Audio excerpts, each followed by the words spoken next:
हाँ वरुण, कितना सुंदर पौधा है। कितनी अच्छी खुशबू आ रही है। वरुण, हाँ, ये रात की रानी का पौधा है। मैं अलग अलग फूलों के 10 पौधे लाया हूँ। आदित्य, देखो, वह लड़का पत्ता तोड़कर खा रहा है।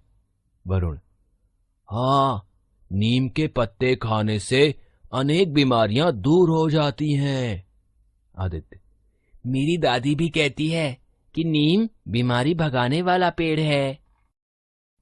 पौधे लगाकर वातावरण सुंदर और स्वच्छ हो जाएगा। इन दोनों ने वाक्यों में एक और अनेक का बोध कराने वाले शब्द भी बोले हैं, जैसे एक, अनेक, पौधा, पौधे, पत्ता, पत्ते, बीमारी, बीमारियां।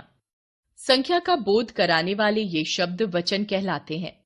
अतः हम कह सकते हैं, शब्दों के जिस रूप से उसके एक या अनेक होने का पता चलता है उसे वचन कहते हैं। वचन के भेद। हिंदी में वचन के दो भेद होते हैं, एक वचन, बहुवचन। एक वचन शब्द के जिस रूप से एक ही प्राणी, वस्तु या स्थान का ज्ञान होता है उसे एक वचन कहते हैं। यह घड़ी दीवार पर टांग दो। दादाजी छड़ी के सहारे चलते हैं। पुस्तक मेज पर रखी है। वाक्यों के रंगीन पद एक प्राणी या वस्तु का ज्ञान करा रहे हैं, अतः ये एक वचन की संज्ञाएं हैं। बहुवचन शब्द के जिस रूप से अनेक प्राणी, वस्तु या स्थानों का ज्ञान होता है उसे बहुवचन कहते हैं। जैसे, ये पेंसिलें बड़ी सुंदर हैं। आकाश में चिड़िया उड़ रही हैं। लड़कियां कपड़े सुखा रही हैं।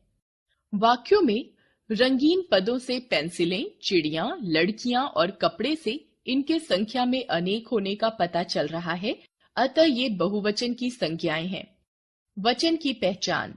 वचन की पहचान दो प्रकार से होती है, संज्ञा या सर्वनाम शब्दों के रूप द्वारा, क्रिया शब्दों के रूप द्वारा। संज्ञा या सर्वनाम शब्दों के रूप द्वारा वचन की पहचान। वचन के अनुसार संज्ञा या सर्वनाम शब्दों के रूप बदल जाते हैं, जिन्हें देखकर हम उनके एक वचन या बहुवचन के विषय में जान लेते हैं। जैसे, एक वचन, बहुवचन। लड़की कक्षा में आई, लड़कियां कक्षा में आईं। वह गाना सुना रहा है, वे गाना सुना रहे हैं। क्रिया शब्दों के रूप द्वारा वचन की पहचान। कुछ संज्ञा या सर्वनाम शब्दों का रूप एक वचन और बहुवचन में एक ही रहता है। ऐसी संज्ञाओं और सर्वनामों के वचन का ज्ञान वाक्य के क्रिया शब्दों द्वारा होता है। जैसे, एक वचन, बहुवचन।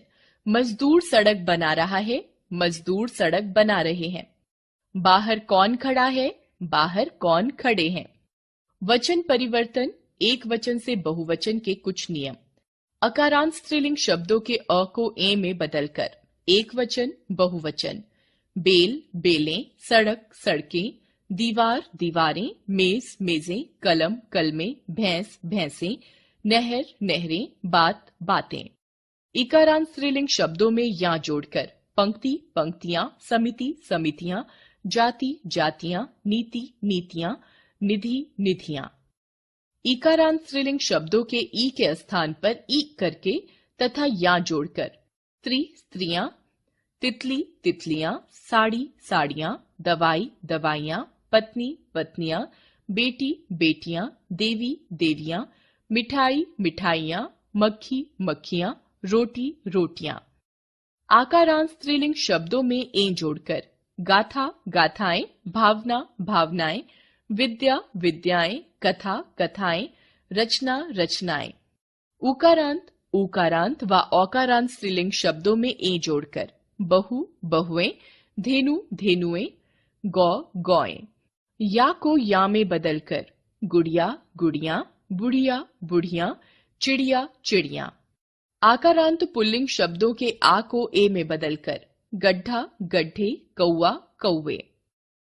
कुर्ता, कुर्ते, पैसा, पैसे, कपड़ा, कपड़े, पंखा, पंखे, छाता, छाते, बस्ता, बस्ते। अ, आ, ई, अ, उ और से समाप्त होने वाले शब्दों के साथ कारक चिन्हों का प्रयोग हो तो इनका बहुवचन रूप ओ या यों जोड़कर बनाया जाता है। जैसे, एक वचन, बहुवचन। बालक फुटबॉल खेलता है, बालकों ने फुटबॉल खेली। वे अपने घर चले गए, वे अपने घरों को चले गए। पेड़ मत काटो, पेड़ों को मत काटो। संबोधन में अ या आ के स्थान पर ओ और ई या ई के स्थान पर यो हो जाता है, जैसे बहन बहनों, भाई भाइयों, माता माताओं, मुनि मुनियों। वचन संबंधी ध्यान देने योग्य कुछ नियम। एक वचन के स्थान पर बहुवचन का प्रयोग। सम्मान या आदर प्रकट करने के लिए एक वचन के स्थान पर बहुवचन का प्रयोग किया जाता है, जैसे गुरुजी कक्षा में आने वाले हैं, आज मंत्री जी पार्क का उद्घाटन करेंगे, डॉक्टर साहब अभी अभी गए हैं, प्रेमचंद उपन्यास सम्राट कहलाते हैं, अमेरिकी राष्ट्रपति भारत की यात्रा पर आ रहे हैं। अपना बड़प्पन प्रकट करने के लिए एक वचन के स्थान पर बहुवचन का प्रयोग किया जाता है, जैसे राजा बोले, हमें एक साहसी और ईमानदार सेवक चाहिए। हमने कहा कि तुरंत भीतर जाओ। आदर प्रकट करने या शिष्टाचार पालन के लिए तू के स्थान पर तुम या आप का प्रयोग किया जाता है, जैसे आप कहाँ जा रहे हैं, तुम 2 दिन के लिए और रुक जाओ। बहुवचन के स्थान पर एक वचन का प्रयोग। प्रायः जातिवाचक और द्रव्यवाचक बहुवचन संज्ञाओं का प्रयोग एक वचन में किया जाता है, जैसे व्यक्ति सदैव अपने विषय में ही सोचता है, कोई भी आटा विटामिन युक्त नहीं होता है। प्रसिद्धि या दोष बताने के संदर्भ में बहुवचन होने पर भी जातिवाचक संज्ञाओं का एक वचन में प्रयोग किया जाता है, जैसे हापुड़ का पापड़ बड़ा प्रसिद्ध है, दीपावली पर नकली मिठाई खूब पकड़ी गई। सदैव बहुवचन में प्रयोग। आंसू, बाल, दर्शन, होश, प्राण, दाम, हस्ताक्षर आदि शब्दों का प्रयोग सदैव बहुवचन में होता है, जैसे दुर्घटना का समाचार सुनकर मेरे तो जैसे प्राण ही निकल गए, उसने कागजात पर हस्ताक्षर कर दिए हैं। सदैव एक वचन में प्रयोग। आकाश, पानी, वर्षा, जनता, सत्य, प्रजा, व्यथा आदि शब्द सदैव एक वचन में प्रयोग किए जाते हैं, जैसे मुझसे माँ की व्यथा देखी नहीं जाती, सड़कों पर पानी जमा हो गया। समूहवाचक संज्ञाओं जैसे भीड़, परिवार, सभा, मंडल, दल, जाति, सेना आदि का प्रयोग एक वचन में होता है, जैसे मुसीबत आने पर परिवार ने उसका पूरा साथ दिया। भारतीय सेना आज विश्व की श्रेष्ठ सेनाओं में गिनी जाती है। व्यक्तिवाचक और भाववाचक संज्ञाओं का प्रयोग एक वचन में ही होता है, जैसे चांदनी रात में ताजमहल का सौंदर्य दर्शनीय होता है, उसका बचपन अभावों में बीता। महेंद्र सिंह धोनी एक श्रेष्ठ क्रिकेट खिलाड़ी हैं। द्रव्यवाचक संज्ञाओं का प्रयोग एक वचन में ही होता है, जैसे आजकल सोना बहुत महंगा हो गया है, उसने पुराना लोहा कबाड़ी को बेच दिया। दोनों वचनों में एक समान रहने वाले शब्द, संबंध दर्शाने वाले पुल्लिंग शब्द दोनों वचनों में एक समान रहते हैं, जैसे मामा, चाचा, दादा, नाना आदि। याद रखें, शब्द के जिस रूप से उसके एक या अनेक होने का पता चलता है वह वचन होता है। वचन के 2 भेद हैं, एक वचन तथा बहुवचन।